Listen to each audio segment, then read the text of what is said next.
13 minus 3 equals 10, and again. 13 minus 3 equals 10, in the end, 10 multiplied by 10 equals 100. But this answer is not correct, because we did not follow one of the most important rules in mathematics, called the order of operations. The order of operations is commonly known by the acronym, PEMDAS.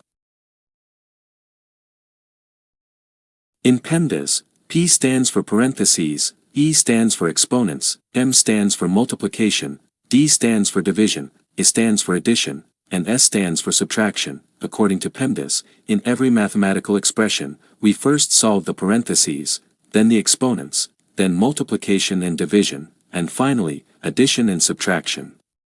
Keep in mind that multiplication and division have equal priority. Therefore, in any expression that contains both multiplication and division, we move from left to right and perform whichever operation appears first. Then we perform the remaining operation.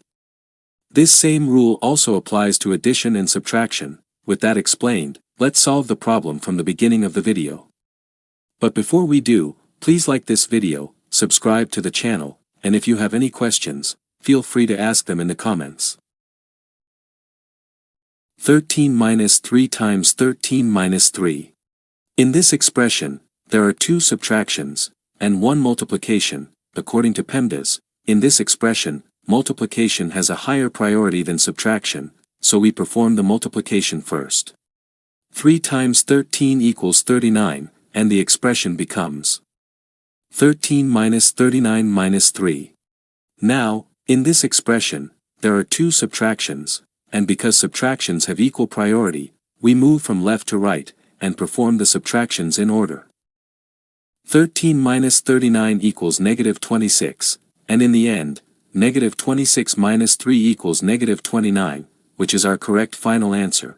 Thank you for watching this video.